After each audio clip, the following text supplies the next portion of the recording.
آج جس موضوع پہ ہم نے بات کرنی ہے وہ ہے سحری کا کھانا اور سحری کی سنت،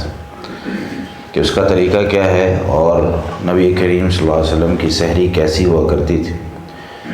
سب سے پہلے اگر ہم لفظی ترجمہ دیکھ لیں تو ایک لفظ استعمال ہوتا ہے السحور احادیث میں، اور ایک لفظ استعمال ہوتا ہے السحور، یعنی سین پر پیش پڑی جاتی ہے اور سین پر زبر پڑی جاتی ہے۔ جب زبر پڑی جائے تو اس کا معنی ہوتا ہے سحری کا کھانا، جو ہم چیزیں کھا رہے ہوتے ہیں اس کو کہتے ہیں السحور۔ اور السحور جب کہا جاتا ہے تو اس وقت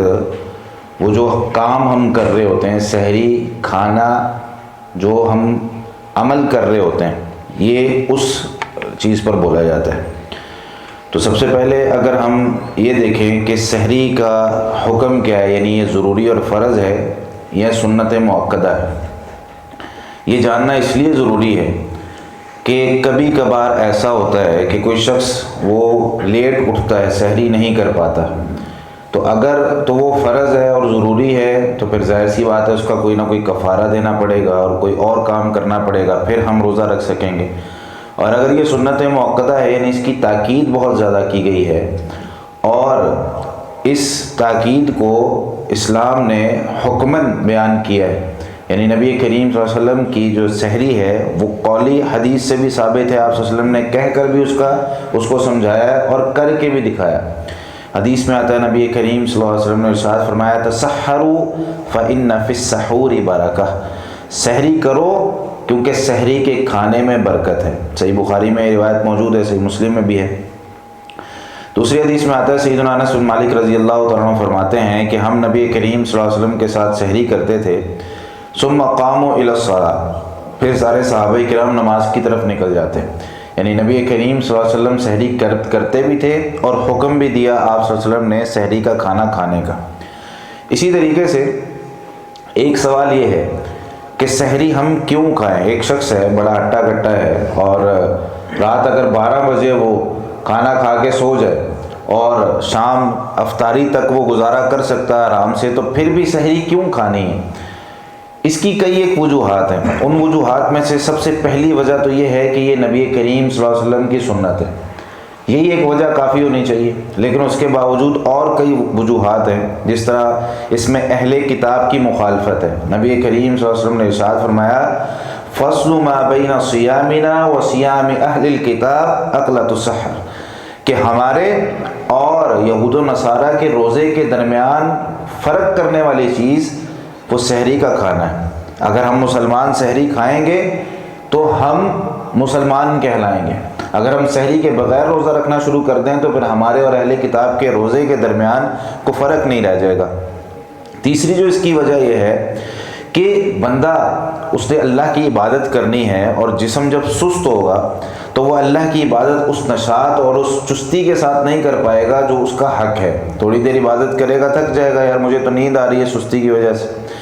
چوتھی وجہ اس کی یہ ہے کہ بھوک اور پیاس کی وجہ سے ایک وقت ایسا آتا ہے کہ جب انسان میں چڑچڑا پن آ جاتا ہے اور وہ چھوٹے چھوٹے کام پہ چھوٹی چھوٹی بات پہ غصہ کرنے لگتا ہے، تو جب سحری کھائیں گے تو اس چیز سے ہمیں نجات مل جائے گی۔ اسی طریقے سے سحری کے وقت میں کھانا کھلانا یہ سنت ہے، اور سحری کے وقت میں اگر بندہ جاگ رہا ہو اور کھانا کھا رہا ہو تو کوئی نہ کوئی شخص آ جاتا ہے، یا کسی نہ کسی کے گھر پہ سحری بھیجی جا سکتی ہے، کھانا کھلانے کا جو عمل ہے اس پہ اجر لیا جا سکتا ہے۔ اسی طریقے سے سحری کا جو وقت ہے اس میں اللہ رب العالمین آسمان دنیا پر آ کر یہ بات ذکر کرتے ہیں کہ بھئی کوئی ہے مجھ سے دعا کرنے والا، میں اس کی دعا کو قبول کروں، کوئی ہے مجھ سے معافی مانگنے والا، میں اسے معاف کروں، کوئی ہے مجھ سے رزق کا مطالبہ کرنے والا، میں اس کو رزق دوں۔ تو یہ ایک دعا کی قبولیت کا اور ذکر و اذکار کا وقت بھی ہے کہ اس وقت میں بندہ اٹھے، اس کو تھوڑا سا، بے شک بھوک نہیں ہے، تھوڑا سا وہ کھا لے، بہت ساری سنتوں پر عمل ہو جائے، تو اس وقت میں دعا کی قبولیت بھی ہے۔ اسی طریقے سے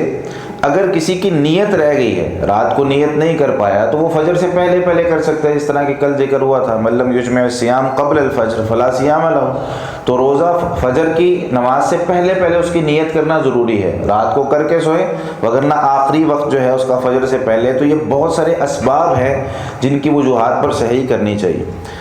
سحری جس طرح میں نے پہلے ذکر کیا کہ اگر کوئی 12 بجے کر لیتا ہے تو سنت طریقہ یہ نہیں ہے. نبی کریم صلی اللہ علیہ وسلم کی سحری بالکل اذان کے قریب ترین ہوتی تھی، حتیٰ کہ صحابہ کرام بیان کرتے ہیں. سیدنا انس بن مالک رضی اللہ تعالیٰ عنہ کی حدیث صحیح بخاری میں 1921 نمبر پہ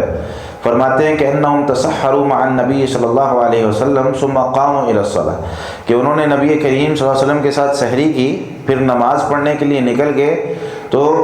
ان کے جو شاگرد ہیں ان سے پوچھتے ہیں کم بینہما،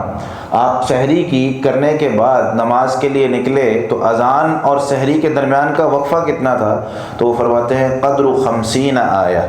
اتنا فاصلہ تھا کہ جتنا تم میں سے کوئی 50 آیتیں تلاوت کر لیتا ہے.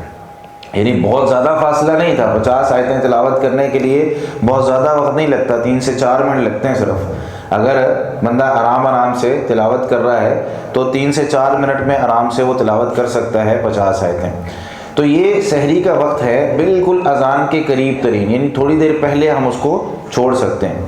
اسی طریقے سے سحری کے حوالے سے نبی کریم صلی اللہ علیہ وسلم کی ایک سنت یہ بھی تھی کہ آپ صلی اللہ علیہ وسلم جیسے افطاری میں ہم لوگ کھجوروں کا استعمال کرتے ہیں، نبی کریم صلی اللہ علیہ وسلم وہ سحری میں بھی کھجوروں کا استعمال کیا کرتے تھے. اور حدیث میں آتا ہے، سنن ابو داؤد میں روایت موجود ہے 2345 نمبر پر، نعم سحور المؤمن التمر، مومن کی بہترین سحری کھجور ہے. یعنی کھجور کو سحری میں بھی استعمال کرنا چاہیے جیسے ہم افطاری میں کرتے ہیں. 3 کھجوریں اپنی روٹین بنا لیں کہ سحری کے اندر بھی استعمال کرنی ہے. اسی طریقے سے ایک مسئلہ اس میں یہ آتا ہے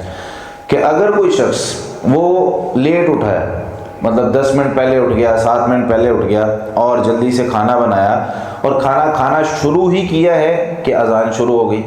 یا ابھی کھا رہا تھا آدھا اس نے کھانا کھایا ہے اذان شروع ہو گئی، اب کیا کرے؟ اب اللہ رب العالمین کے اس کے لیے ایک رخصت موجود ہے. نبی کریم صلی اللہ علیہ وسلم نے ارشاد فرمایا، مسند احمد کی روایت ہے، سنن ابو داؤد میں بھی ہے 2350 نمبر پہ، سیدنا ابو ہریرہ رضی اللہ عنہ بیان کرتے ہیں، اذا سمع احدکم النداء، جب تم میں سے کوئی اذان سن لے،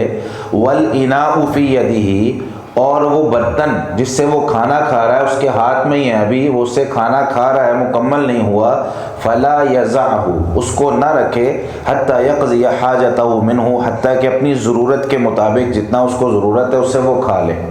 تو اسلام نے یہ ایک تھوڑا سا وقت ہمیں دیا ہے کہ بھائی اگر ہم کھانا کھا رہے ہیں اور اذان شروع ہو جاتی ہے تو یہ ایسی کوئی چیز نہیں ہے، یہ جو سورج کا یا فجر کا طلوع ہونا ہے یہ کوئی ایسی چیز نہیں ہے جو یکدم طلوع ہو کے سامنے آ جاتا ہے. جیسے ہم کسی کمرے میں لائٹ کا بٹن آن کرتے ہیں فوری طور پر لائٹ آن ہو جاتی ہے، بند کرتے ہیں بند ہو جاتی ہے. تو دن اور رات کا آنا ایسے نہیں ہے، وہ تھوڑا تھوڑا آہستہ آہستہ آتا ہے اور آہستہ آہستہ جاتا ہے. سورج کا غروب ہونا بھی بالکل آہستہ آہستہ ہوتا ہے، فجر کا طلوع ہونا بھی آہستہ آہستہ ہوتا ہے، اسی طریقے سے سورج کا طلوع ہونا بھی آہستہ آہستہ ہوتا ہے. تو یکدم ٹائم نہیں ہو جاتا، اس میں تھوڑا سا جو ہے وہ فاصلہ ہوتا ہے، اور اسی فاصلے کو اسلام نے اجازت کے طور پر ہمیں ساتھ بتا دیا کہ آپ اذان سے پہلے ہی سحری کھائے.